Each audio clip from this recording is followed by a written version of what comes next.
to join Mark Jones after a pretty heavy 7-1 defeat away at Dartford. Mark, what can you start saying? Well, first of all, I'd like to obviously apologise for the people that travelled from Oxford today. It's no excuse to get beat 7-1. It's it's poor. It's poor to say the least. I'm not looking for excuses. You don't get beat 7-1. We've come here today and we've been totally bullied in the first half of the game, and we've been done by 5 set plays, okay, which is totally unacceptable. We showed no desire to defend the set plays. Some of our play was sloppy that led to it, and I'm not going to come on here and try to, as I say, come up with excuses or whatever. You know, we come here today and we've had our pants pulled down, for want of a better expression, and you just quite simply can't defend like we did today. We could talk all we want about playing football and about playing an expansive game, which on some occasions, great, that's what we want to try and do. But you've also got to do the basics in the game of football, and we got every single little detail wrong today, from deciding to defend against the wind in the first half, which we got totally wrong because we just invited pressure on ourselves. There was a very strong breeze here today and they just bombarded us in the first 15-20 minutes, and we weren't man enough to deal with it, and that really hurts. And I hope the players are hurting just as much as I am, because let me tell you, that is my week, my weekend, whatever, completely and utterly ruined. So that's how much it hurts. We told the players exactly what we think in there, and we haven't sort of skirted around the edges with it either. Okay, we told them exactly what we think. A lot of people, put a lot of effort into running Oxford City Football Club, to provide a team at National League South level. A lot of hard work goes into it, and we've been badly let down today. And that's not just trying to pass all the blame onto the players, because I'm the manager, I put the team out there, I selected the players, I selected the shape, so I've got to take responsibility for that. And there'll be no one looking sort of harder at themselves than me. I just hope some of the players do the same thing, because it's easy to pass the buck or look to your next player next door, say, well, you didn't do this, you didn't do that. We conceded 5 goals from set plays, couldn't defend corners. The frustrating thing is we've actually defended corners well so far this year.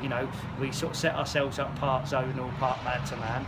And today, they just wanted it more. Okay, you can say great delivery at times, which says were, but you can't come. There's no justification for getting beat 7. What we needed to try and do is get in at maybe 1-0 down at half time against that strong breeze and try and recoup. But then we have a man sent off. But the game's 4-0 then anyway. It's a poor challenge from Freddie.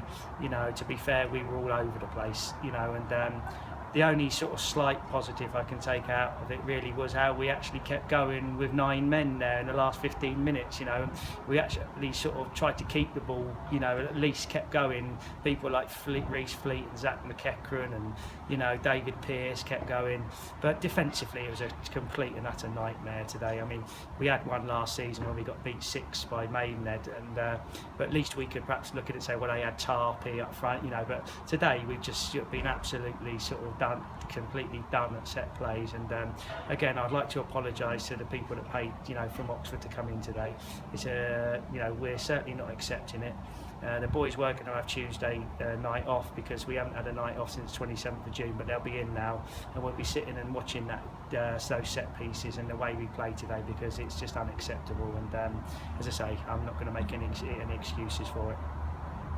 Listen, we had Mo Fofana come on at half-time and then go off injured. Any news on him? Yeah, it didn't look very good. I mean, when you sort of see somebody go down, at first I thought it was a knee problem, but I've been told by Dave, the physio, that it's the bottom of the hamstring that attaches to the knee tendon there. So it isn't a knee injury, it's a hamstring. But so that doesn't look good. That looked like a pretty bad one. We've got to have a look at things. Lee Henderson, he was sort of struggling with his groins, very tight. So we've got to have a look at things. But it's a feeling of complete sort of frustration, really, because just wait for that mower to go past. But today, to be honest, I thought we were pretty gutless. So, as I say, we all need to do better.